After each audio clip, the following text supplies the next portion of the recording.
Good morning, everybody. We will get started here in just a minute. We always start with positive focus. So if you want to start putting in your positive focus into the chat, that would be amazing.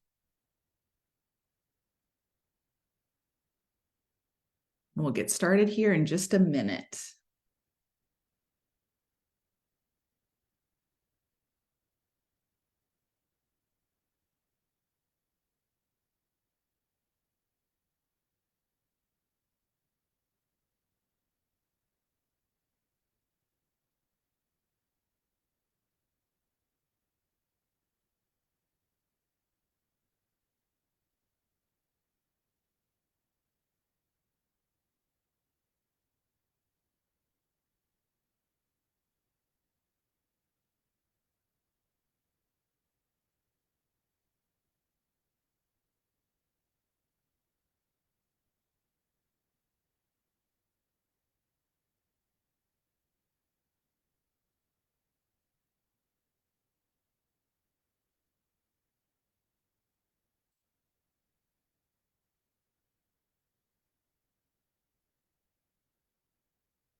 All right, let's get started here. Welcome to the Production Mastermind. My name is Stacy Peterson. Good to see all of you here. This is one of my favorite production masterminds that we have because we go over the monthly market report. And I think now, especially with all the changes, with rates up, down, are they going to lower? Are they not? All the talk out there. I'm really excited for this month's because Steve Harney will take us through what the predictions are. And I don't know if Steve has ever mentioned it in the monthly market reports, but he's been around for, I want to say 20 plus years, more than that probably. But really has great knowledge. And it isn't just his opinion. That's what I love, right? We get to listen to what different economists say, what people in the mortgage industry are reporting, and the true facts instead of clickbait. So I encourage all of you, they give us so much information that I encourage you to kind of take down some key points that you could share, points that you would record a video on maybe after this, points that you would maybe even type a little something up or use one of the like you could screenshot, or if you're a member of our group, we post it, all the slides, but just using them and being not only a consumer, but an implementer of the information. So I encourage you all to do that. Okay, so let's get to some positive focus. I see some of you have put some in here, so I'll read those. But let's get rolling with let's do 5 more positive focus, because next week we do not have a call because of Christmas week. So next week there's not a production mastermind call. So we got to end this really well, because then it's going to be the beginning of the year. Can you believe it? I'm kind of in shock a little bit. I think December has flown by. So please type some more, or you can raise your hand and then we'll unmute you. So, okay. Anna Marie said, my buyer will be closing January 5th if all goes well with the inspection tomorrow. That's awesome. How nice to have a closing set for 2024. I had a call with an agent. Let's see, it was last week. And she said, you know what I realized? That I always say January is the worst month for me. And she said, I realized that I was creating that because I always say that. Oh, January is just a bad month. We never have any closings. And so she was reflecting on it and told me and said, they have 5 closings scheduled for January. So not that it's just mind over matter, but I thought it was so interesting. We do that, right? We'll say oh, I'm so behind, or, oh, January is just going to suck, or whatever it is. Then we kind of create that. So maybe that'll help anybody else that kind of had that too. Richie said, good day on the phones this morning. Got 2 solid seller leads. And also I eat lunch wait, what? Also, when I eat lunch, now I watch a Summit video, really like, oh, the Andrea Engstrom video. Oh, very good. Yes, Andrea is amazing. And good job on the phones, right? It's that separation season. I keep seeing it all over social media. Like Ed Milet talks about it's separation season. It kind of gives me anxiety if I'm truthful. I'm like, am I doing enough to separate? Probably not, but you know what? We all just got to keep taking steps forward, do what we can do. All right, let's get a couple more positive focus, and then we'll jump right into our keeping current matters. Who else would like to go? Oh, Micah said 3 of my mentees have closings within the next 30 days. That's amazing. So Micah is a mentor. So he helps new agents get into production and helps them be, get their feet wet in real estate and learn all the tricks of the trade. So that's awesome, Micah, especially again, right? In January, right? Shanna says, one of my new team members just got her first ever contract, and a referral I sent out just got under contract. That is awesome. Congratulations. And I hope is it Shanna or Shauna? Shauna. Shauna? Oh, sorry. I think I said Shauna. Okay. That's okay. I'll say it. Shauna. Sorry about that. Joe said, not this 7 days, but 2 short sales under contract and 1 VA loan assumption under contract, all projected January, February closings. Awesome work, you guys. Isn't it fun to hear like things are happening? And sometimes maybe when maybe this month hasn't been like as productive for you, but I think it's so encouraging to see people winning because it makes me feel hopeful and kind of gives me like direction as we're moving forward into 2024. Troy said, closing a listing on 12/29, new listing on the market yesterday, listing appointment tonight, and showings tomorrow night. That is awesome. I thought people don't buy a house over Christmas. I guess they do, right? Us realtors know because they always call when we're at the Christmas party. Brian says, my wife just passed her real estate exam and we got a new listing yesterday. That is awesome. Good job. Sohail said, hitting my suspect list hardcore and earlier than usual. Good work. Kathy said, oh, Brian, I'm happy for you and your wife. That's exciting. Yes, it is. Elizabeth said 2 under contract in the last 24 hours and just got a clear to close on a listing. Good job, guys. So see, the market's moving. We all know how to work through challenges, and this is proof. And also, if you're feeling like you're on an island for some reason, reach out in this group. We've got such amazing people all over the country. That's my favorite part, right? Because if your area is, not getting multiple offers or you're having trouble, right? Lean into this group. Everybody would be so happy to help. And that's what it's all about. So, all right. Oh, Kathy said, my luxury clients were going to pull their listing over the holidays, and I assured them that people will still come. And we had a showing on Sunday, despite it being slow. Right? So good. And it's so true. Like everybody thinks that. And even us as realtors sometimes could be like, you know what? Yeah, go ahead. And then we'll put it back on. But good job. You never know, right? Super motivated people are still looking right now like they got to move. So, and also, people get sentimental and they're like, maybe I do want to live beside my brother. It sounds like a great idea. Let's look at a house. Then you're like, wait, that's too close. No, I'm just kidding. Okay, let's get started then. And then at the end, I would love for you guys to share any of your ahas or your key takeaways, because I always love hearing how you guys are going to use it or what you got from the video. So please do share those. All right, let's get into it. I make sure and share my computer audio.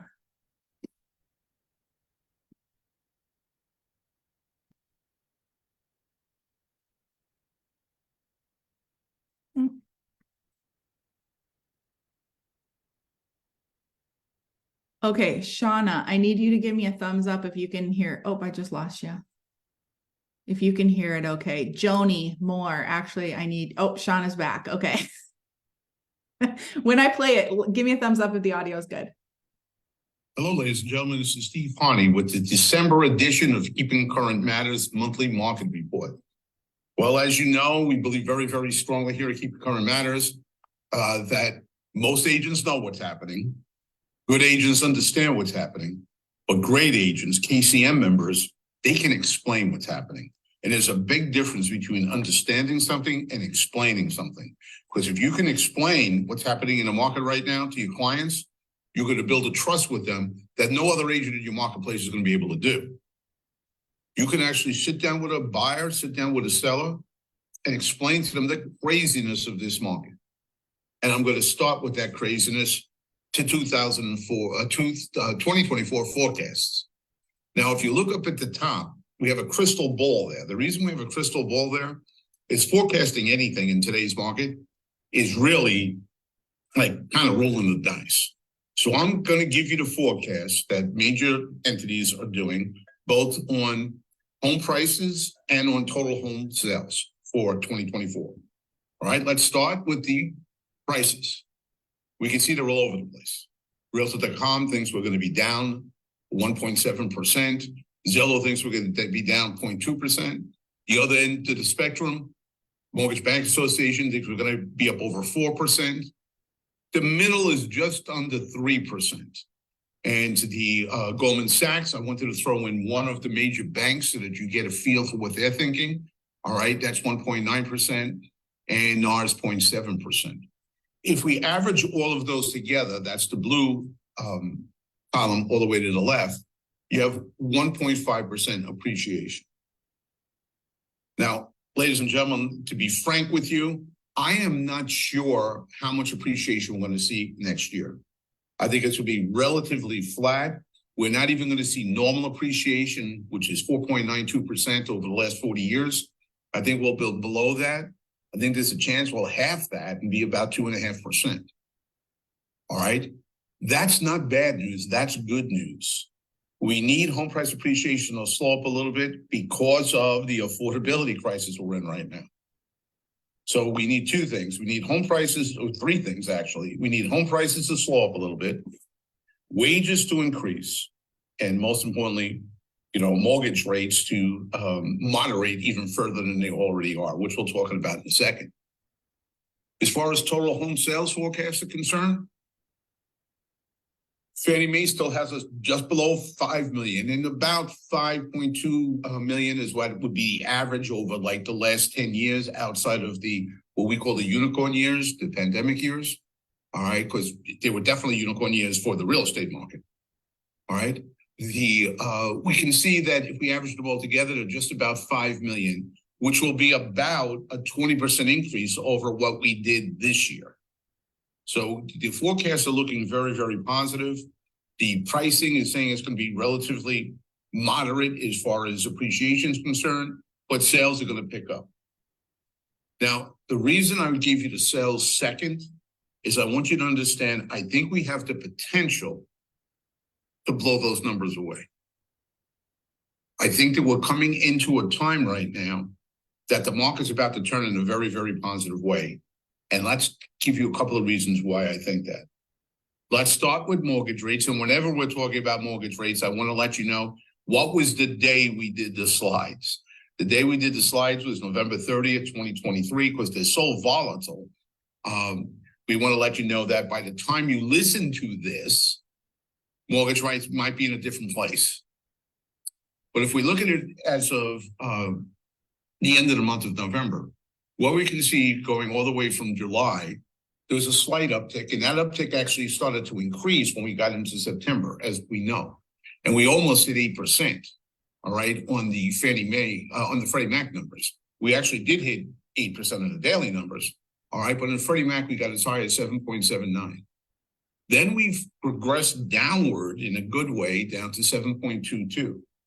And I will tell you that as of this morning, while I'm recording this, which is December 4th, all right, I want you to know that interest rates were at 7.09. Now, if you remember, I said, there's nobody who knows where mortgage rates are going. No one knows that. But if somebody was holding a gun to my head, this is what I said 2 months ago, I think we would have a shot at hitting the sixes by the end of the year, and that we could get into the fives by the middle of next year. I then said, but my opinion is not worth any more than anybody else's opinion. And I still believe that. But I do think we do have a shot at six by the end of this year or the beginning of next year. And I do think that we have a shot at some five number sometime in 2024. If that happens, I think it's going to be a very, very active market, very, very active market, because two things are going to happen. More inventory is going to come to the market, and we need the inventory desperately, well-priced inventory desperately. And the second thing that's going to happen is that the buyers, more and more buyers, are going to be eligible to purchase a house. And we have to remember that every time we sell a listing, of like 70% of the time, that also creates a buyer, because the person selling their house needs to buy a house, the next house, whether it be a move up or move down, whatever the case may be. So I think it's pretty interesting, and I think that we have some, very strong data right now to share with you to say, all right, let's take a look at this and see, is 2024 going to be much more of a breakout year than most people are projecting? Let's start with buyer demand. Buyer demand is actually up over the pre-pandemic years, 2016, 17, 18, and 19. There are more people out there looking at houses. Now, that number is a little bit skewed because there's such a lack of inventory. There might be one person looking at three houses where before they might have looked at one house. So I'm not saying that data is not a little bit skewed, but what I am saying is, it's not in the 90s. There are people out there looking to purchase a home. As a matter of fact, Zillow's latest market report said, despite mortgage rates reaching 23-year highs, which was when they were going toward 8, low inventory levels are spurring surprisingly strong competition. Depleted inventory stocks are gradually recovering and price appreciation is slowing. Both things are good, but demand has remained resilient, and attractive, appropriately priced listings are moving quickly.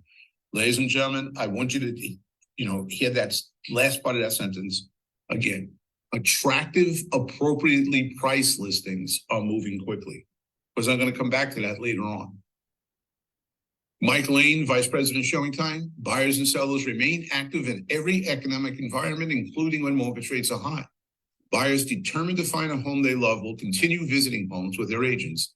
As we mentioned previously, some sellers are reducing prices, which presents an opportunity for those buyers. Then when we're talking about pricing, very obviously he's talking about list price. And I don't think that there's no evidence, and we'll give you the pricing in a second, there's no evidence that prices are going down. What he's talking about is sellers that have been on the market, the active inventory that's been on the market 60, 90 days. They're realizing if they're not selling in this market, something has to give. And in most cases, what they're doing is they're making the proper adjustment in price. That doesn't mean values are going down. If a house sold for $500,000 across the street, say 6 months ago, and this listing listed their house at $550,000, even though it's the same exact house, well, it was $50,000 overpriced. If we now hear that they took a $50,000 price reduction, we think, oh my God, prices are falling. No, they're just bringing that house back to its real value. Understand that there will be people out there that will misunderstand that. They'll think, and I see it all the time on the internet, they say, listen, this house was priced at this and now it's priced at that. Yeah, well, it was probably mispriced to begin with. So we always want to jump back to the pricing indexes, which again, we'll go over in a second, to see really what's happening with value. Are they going up or are they going down? Now, the big key is affordability, ladies and gentlemen. It's a major, major, major key to, us having a really good 2024. But one of the things I want you to understand when they're talking about affordability, because the headlines in the news is kind of a little out of whack. They keep on saying, like, we'd have to increase wages by 63% to reach the affordability of 2 years ago and 2.5 years ago. They say we have to, mortgage rates would have to drop down to 5% or under 5% to reach the affordability we had 3 years ago. They'll talk about the fact that prices have to drop dramatically in order for us to reach the levels we had 2 years ago. But when we're talking about affordability, ladies and gentlemen, I want you to remember this graph. Because what they're saying is, well, if we go back 2.5 years ago to January 2021, they're right. It's going to take a lot to get to that number. But that's one of the lowest numbers in American real estate history when it comes to mortgage payment to income ratio. This is the affordability index there from NAR, a portion of it, where they say, well, how much of your income has to go to a mortgage payment, a median income, median family income to a median home, median priced home.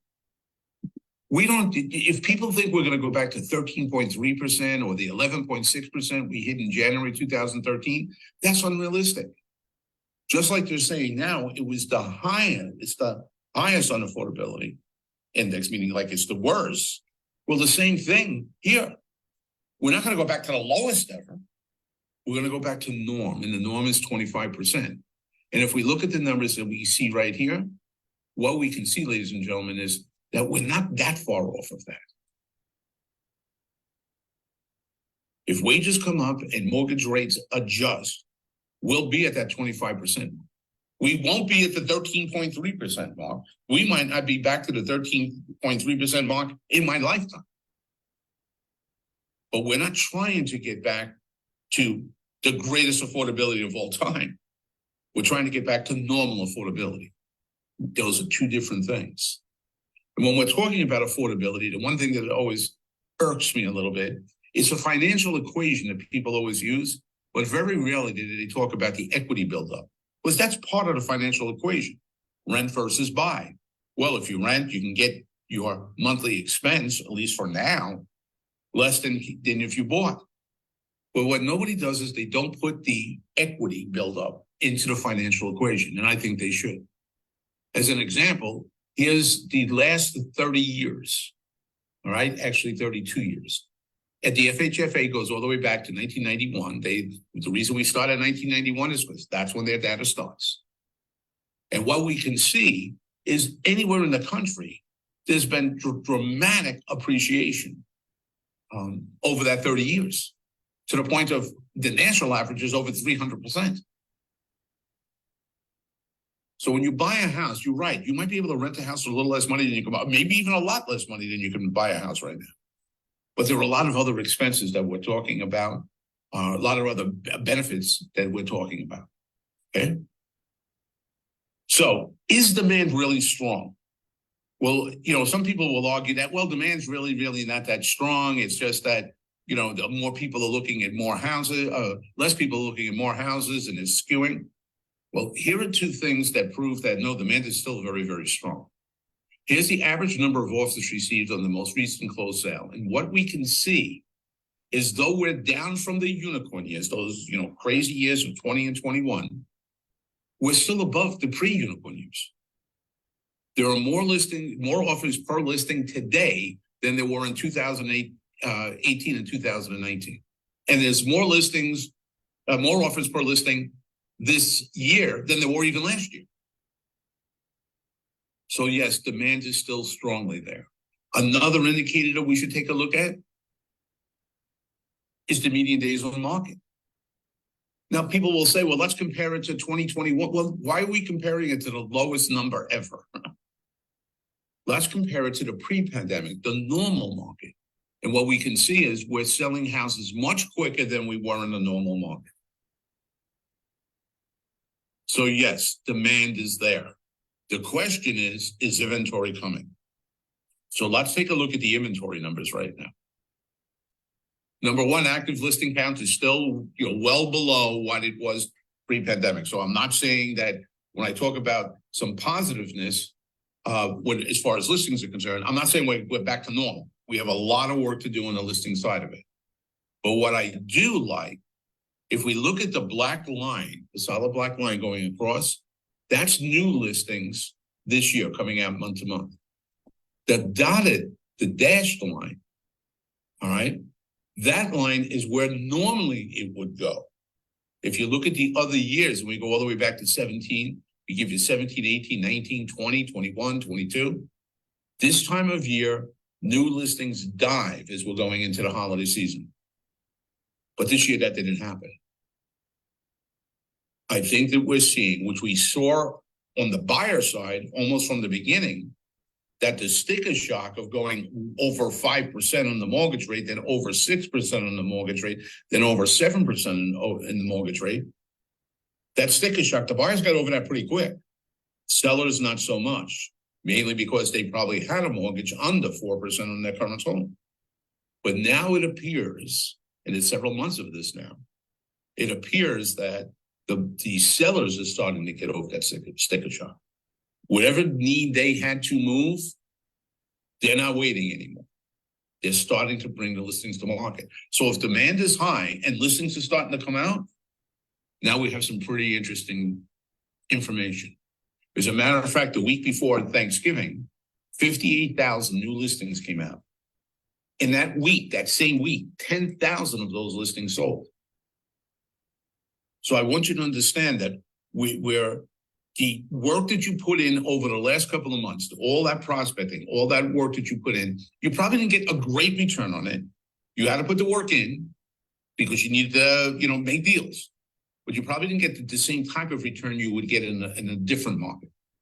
Well, I think that your return on investment in the work you're doing now is going to increase pretty dramatically. People are ready. On this graph, you want to be blue, meaning there's more inventory than there used to be. Year over year, most of the country is blue. Month over month, most of the country is blue. So now what we're seeing is there's more listings coming to the market. And we have to be prepared to get our share of those listings coming onto the market. Where are those listing opportunities? Let's take a look. Let's put a strategy together as to who we're going to prospect. NAR's 2023 profile of home buyers and sellers came out, and this is what they said about the sellers. Of sellers who moved at least 100 miles, and I want you to put that in your head, because remember, a couple of months ago, we talked about the grandparent wish. They want to be near their grandkids. We'll take a look at this. Now, we didn't have this data then, but we kind of had a feel that that's where the market was moving. And look what actually took place. The vast majority of sellers who sold over 100, they moved over 100 miles, were over the age of 55. So it wasn't the young kids getting a job someplace else in the country. It was the boomers moving more than 100 miles. And what people always say when I say that, they say, yeah, well, that's because they retired. They went to the retirement home. Well, let's take a look at it. The top 5 reasons why sellers sold and moved at least 100 miles. Now, we don't have it broken down by boomers, but these numbers are so out of whack that many of the boomers in that category. The number 1 reason was not moving due to retirement. As a matter of fact, the want to move closer to friends and family more than double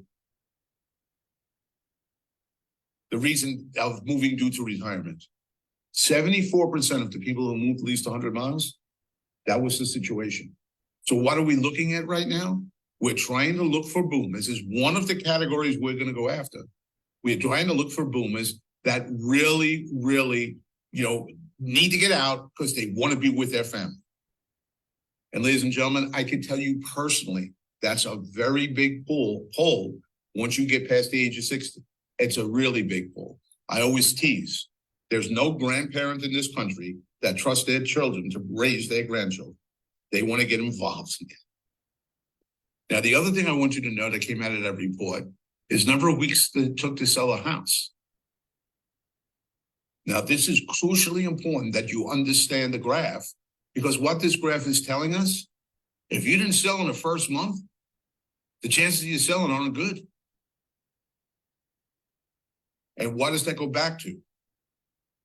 Your existing inventory, ladies and gentlemen, the inventory that has not sold yet, that's been on the market at least 60 days, you have to go back and reprice that inventory, which we'll talk about in a second.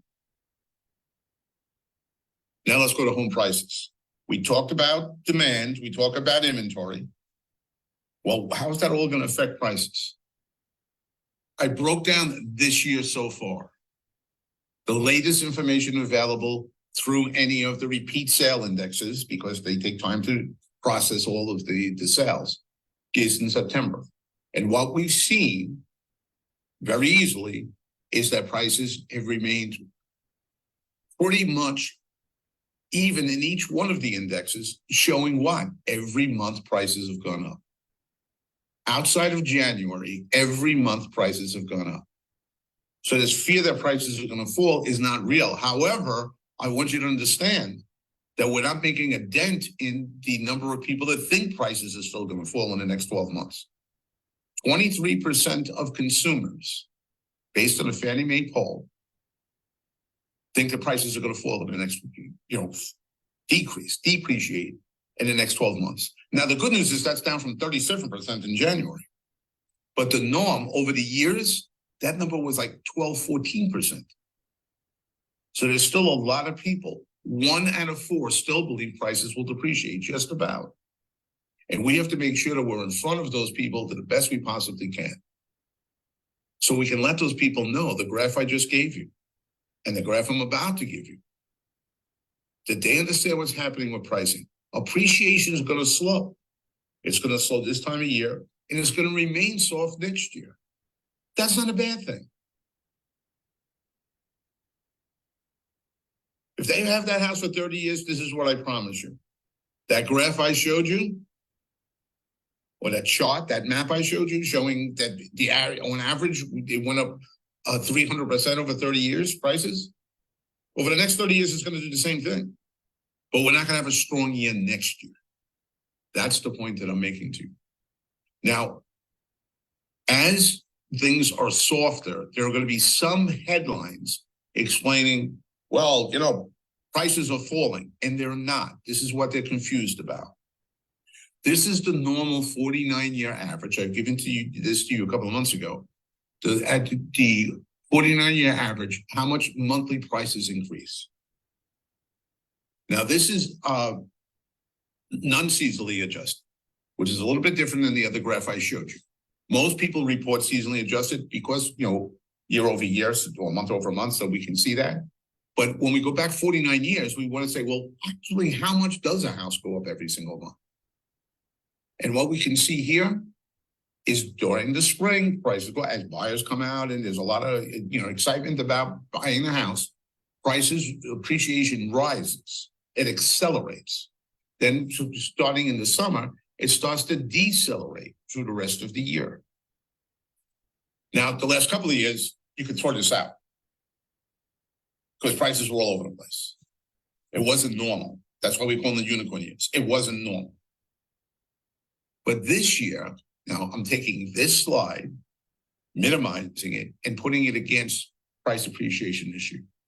And what do we see? We started out slower than we normally would. Because remember last year, the last couple of months, we actually had depreciation because we had so much excess appreciation in the first half of the year. But what's taking place right now? We're going back to normal month over month appreciation. We're going back to the 49-year average. That's good news, ladies and gentlemen.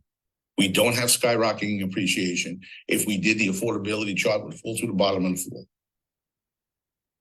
We're going back to normal appreciation. Now, because it's less per month, meaning the appreciation is decelerating, what are some headlines going to say? The people who don't understand it, they're going to say, prices are falling, prices are falling. No, they're not. They're rising at a slower pace. There's no red bars. They're just rising at a slower pace. And where are we going to finish this year out? And we're pretty close to the end of the year. This is what the projections are that we're going to finish out. Now, we'll know in another 6 weeks, 7 weeks, exactly where we finish out. But it's kind of strange that there's such a disparity, especially with NAR. Now, the only thing with NAR, one thing I have to give them credit for, they do it quarterly. So the next quarter might jump up dramatically. But what we're seeing is we're going to be like normal appreciation. What did I tell you was normal appreciation? 4.92%. If we average out these 6 price forecasts, where are we at? 4.6%. So this year is going to be a normal year in price appreciation. Next year may be a little bit lower than that. What does that all mean to you? It's vitally important that you understand there's a tremendous opportunity sitting in front of you. All the hard work you've done in the last year, you got X return on that investment. All the prospecting, all the mailings, all the social media, everything you did, you got X amount of return on investment. I think over the next 90 days, same amount of work, you're going to get a 2X return. Maybe a 3X return. Because the market is opening up. Mortgage rates are falling, not skyrocketing. Inventory is starting to come back to the market. Buyers are still very much in desire of home ownership. So we have a tremendous, it's just like we had a perfect storm that everything went wrong in the middle of 2022. I think we have a perfect storm where everything's going right at the beginning of 2024. So what do you need to do? First off, let's just say this. You're going to be going into the holiday season. You should take off time with your family. You should, if it's going to take a week, take a week. If you're going to take 2 weeks because you're going someplace special, take 2 weeks. Don't take the month of December off.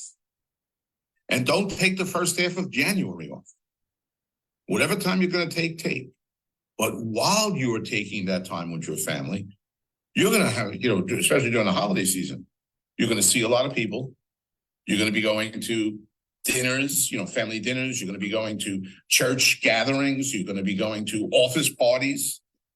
All right. And if you're going with your spouse or your partner to an office party and they know you're in real estate, or you're at the family dinner that your whole family knows you're in real estate, or if you're at the church, hopefully you've let them know you're in real estate in your house of worship, they might start asking you questions. 2 weeks from now, you might get bombarded with questions. Please take some of the slides we've just shown you and put them on your phone. Take some of the slides we've shown you over the last couple, put them on your phone. Whatever you think is the most important information to have. I get that you want to show pictures of your grandchildren. I do too. I get you want to show pictures of your new house. Yeah, everyone does. I get that you want to show pictures of what you had for dinner last night at a fancy restaurant. Actually, I really don't get that because that seems crazy to me. But that's what you're in the real estate business. On your phone, have a couple of real estate slides to better or more easily explain the point that you're making. Did I mention up front that the great agents can explain what's happening? Now, 90-day work plan. Be prepared for that. No question there. Price adjustments on yours, meaning every one of your listings that you have right now, if it's more than, say, 60 days, bam, you want to get a price reduction on that. Price adjustments on theirs. What does that mean, Steve? Go after expired listings. If they're expiring, they weren't priced right. Get to that expired listing. Don't assume that it's not going to sell. Don't assume because it didn't sell, it's not going to sell. Maybe they just had an agent that wasn't truthful with them. They had an agent that wasn't strong enough to say, it ain't going to sell at this price. We have to make an adjustment. So adjust. The easiest way to get a listing right now is go to your current listings and get a price adjustment. Get a saleable listing right now is to go to your current listings and get a price adjustment. The second easiest way is to go after expires, especially the beginning of the year, ladies and gentlemen. A ton of expires are going to expire at the end of December. A ton. Some are going to expire on December 31st because that's what agents do. They think that, all right, let's take it to the end of the year. Now, there's going to be another group that expire on December 30th because there's some agents that don't know they're 31 days in December. All right. But at the end of the year, there's going to be a lot of expires. Be ready to work those expires because now we're coming into a time they're going to be able to sell if we price them. Work your FSBOs, ladies and gentlemen. Big, big, big. Prospect. Like I said before, you've been working hard all year. Your return on that investment hasn't been the same as it has been in the past. But whatever that return on the investment and anything that you were doing to prospect, if it was X, it's going to be 2X or 3X over the next 90 days. Don't slow up now. You're a couple of shovelfuls of dirt away from the gold. It's right there in front of you. And I'll reiterate, if your listing hasn't sold in the last 60 days, maybe it's time to have a tough conversation. And ladies and gentlemen, I know it's not an easy conversation. You, together with the seller, set the price. But remember, the other thing you did when you were sitting at that listing is you promised them two things. You promised them you were going to give every effort you could to get the house sold, because that's what they wanted. And you also promised them that you would be truthful to them. You would tell them the truth. Well, if the truth right now is in order to get the house sold, they have to adjust their price. If you don't have that conversation, you lied to them at the listing. Because you're no longer that promise that I'll do everything I can to get the house sold. Well, right now, to get the house sold, you have to sit in front. And you can do that. You also told me to tell them the truth. The truth of the matter is, if it hasn't sold in the last 60 days, it needs to get adjusted. The price needs to get adjusted. To help you with that, as KC members, remember, we have the 5 elements of the perfect listing presentation, because you're going to be going on a lot of listing appointments over the next 90 days, ladies and gentlemen. I guarantee you that. So if you need help with that, bingo. If you need help with the expired listings, we have another guide that is the 3 steps to winning expired listings. Refresh your memory on expired listings. That's going to be important too. And remember, ladies and gentlemen, every single Monday, 11 o'clock Eastern, 8 o'clock Pacific, and you know what time it is if you're in the middle of the country.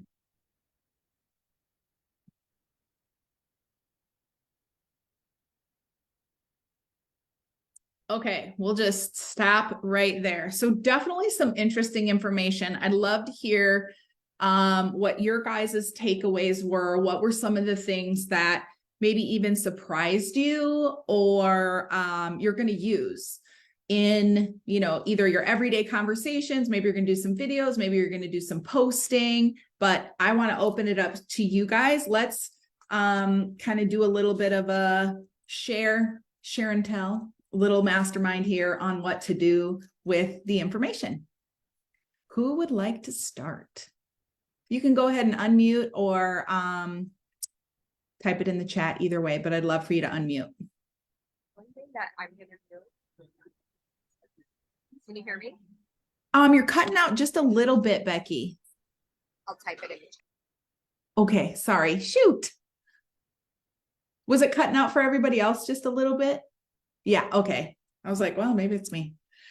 Okay. Go ahead. I've been hearing a lot of doom and gloom out there from supposed experts, and this put an actual spin on the perspective, because some of these experts are saying, oh no, we're not going to have the inventory, we're not going to do this, and I'm sitting there and thinking, well, this is so contrary to that. Where are they getting this information? Are they just pulling that out of where? Because it sure doesn't sound very accurate. And I try not to take the whole gloom and doom thing seriously, because if you put the effort in there, you're going to find the listings, you're going to find the buyers, you're going to find the sellers. It's just keep plugging away and putting in and doing the things you need to do that you always did. If you stop doing the things because you have those limiting beliefs like, oh, nobody buys in December. Yeah, well, people do buy in December. People sell in December. So, you have to just you have to look at every day like every other day, whether it's a holiday or not, and just keep moving forward. Thanks. Yeah, that's really great insight. And, it's so true. Right now, our industry is under attack, right? We have so much in the news about everything negative. Rates are too high. Nobody's selling homes. NAR is a mess. Agents don't deserve commissions, right? And the funny thing is that it seems like almost the more noise there is, I think it ends up like hiding itself, not hiding, but people are almost confused. Like, I don't know.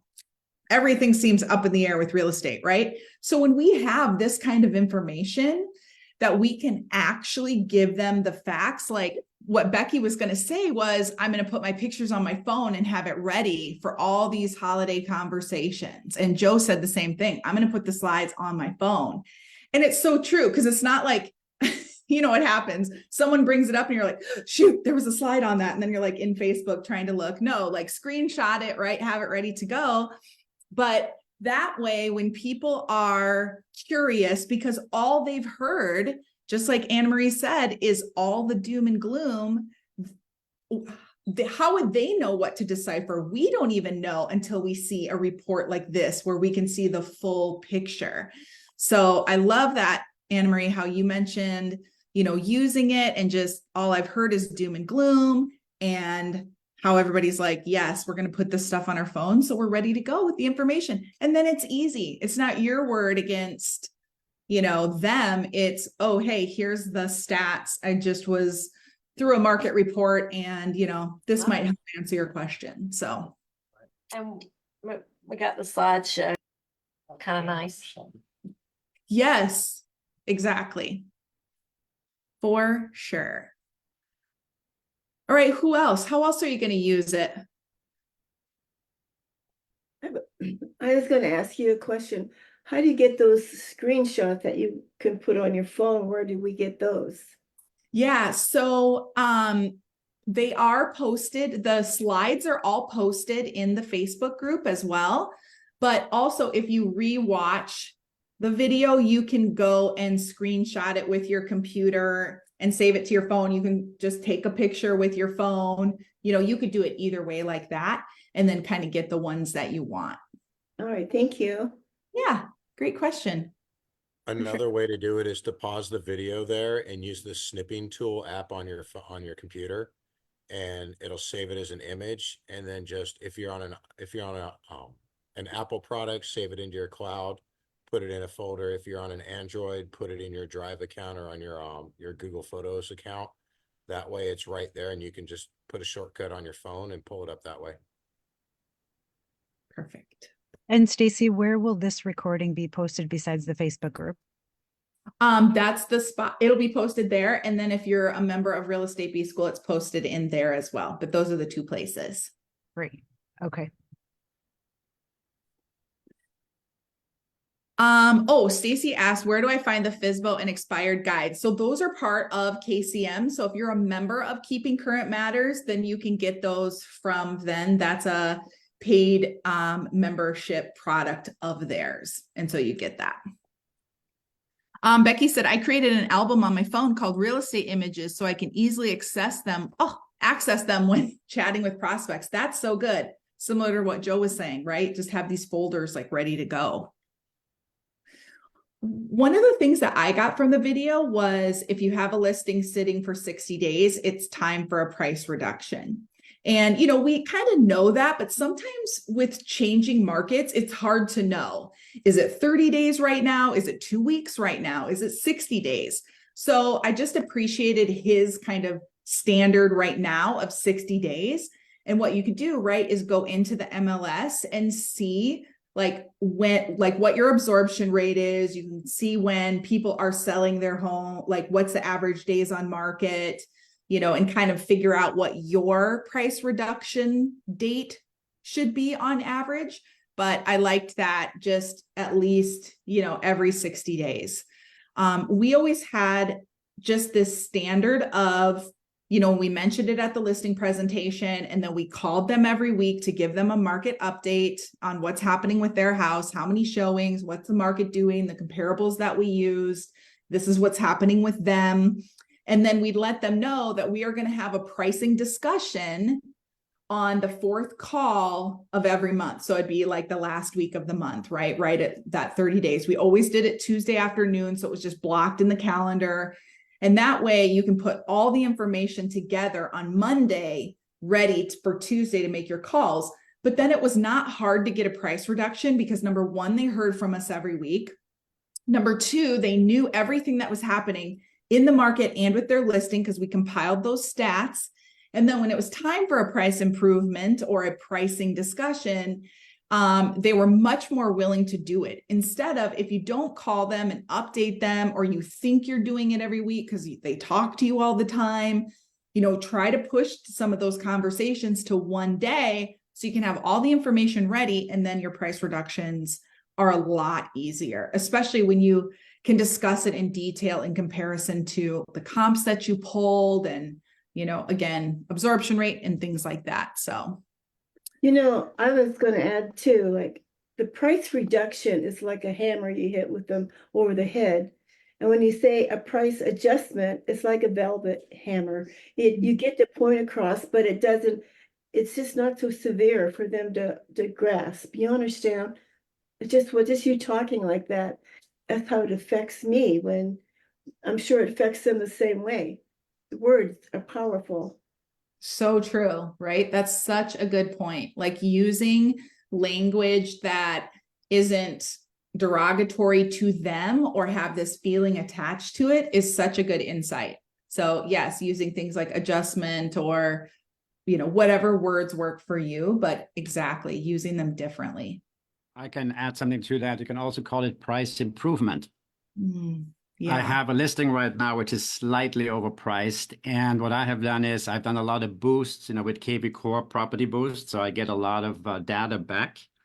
How many impressions? Over 23,000 impressions and 128 clicks. I forward that to the client, so the client sees how much effort I'm putting into it, and she actually agreed. Wow, you're doing a lot of work. So now, if I ask for a price reduction, she knows that everything that could possibly be done was done, and it's much easier to get the price down, in my opinion. And also, pointing out to the news, I remember on June 27 on CBS News, there was a realtor who predicted that the home prices will crash and come down. And I told people, do not believe what you hear in the news, because they are not realtors. They don't have actual data. And people get spooked. And so buyers who came to my open house, I asked them, so let me ask you, a year ago, in the last year, what did you hear? Did you expect prices to come down? They said, yes. Do you agree that you were misinformed? Yes. What do you think is going to happen a year from now if you don't buy now? It might even go higher. So that was my point, to get the point across about not listening to the news. Yeah, that's really good. And I love that you asked them. So, what have you been hearing out there about the market? And then giving them, good information. Or now you can show them a stat like, well, actually, just so you know, unfortunately, the news wasn't correct. Here's actually what's been happening over time. So Exactly. yeah. Oh, Richard said too, like pricing adjustment, market correction, really good.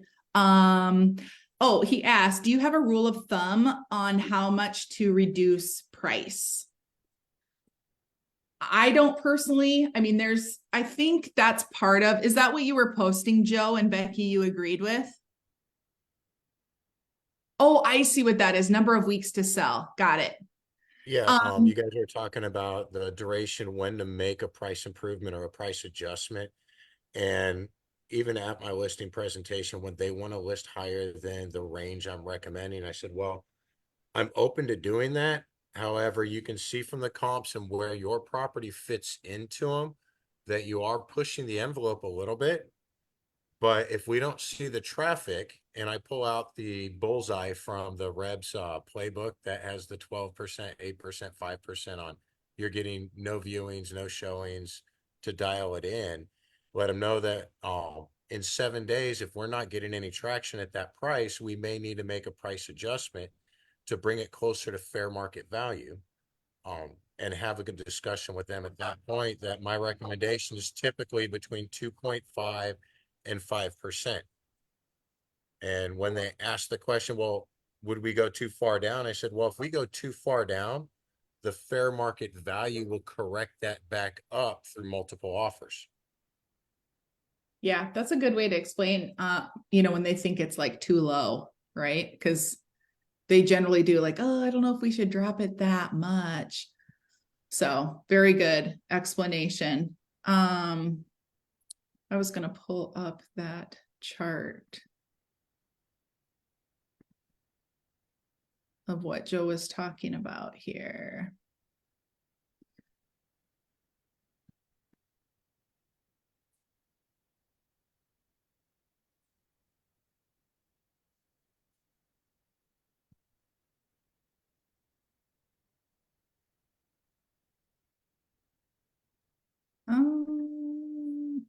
Oh, here we go. Looking at it on a tiny screen, I couldn't see it. Here we go, share. And I'll make this fit here.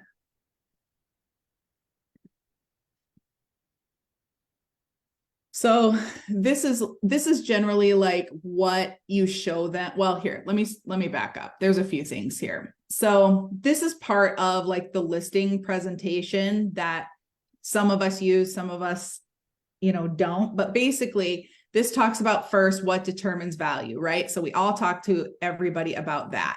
Then we talk about who controls what, right? So location, condition, price, because we know what we're doing is we're just setting them up to tell them it all hinges on price, right? Everything, no matter what, can be solved with price.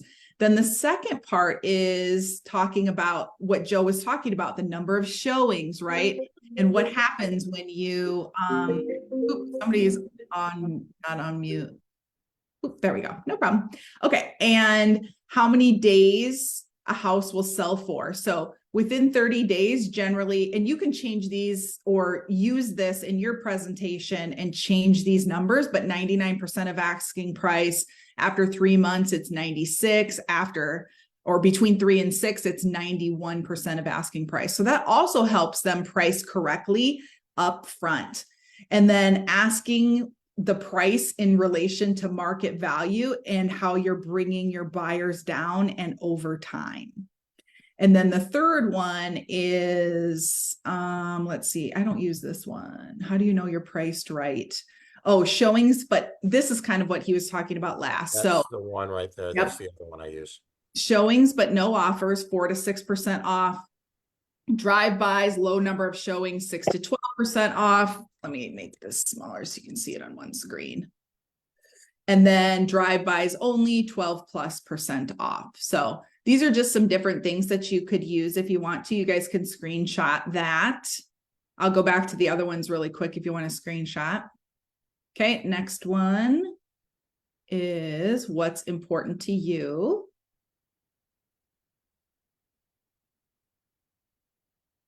Next one is, oh, I got to make that one a little bit smaller so you can see it. There you go. Price it right the first time. And then the last one, oh, you guys know this one, but if you want to screenshot it, what does the agent control? And then lastly, what determines value?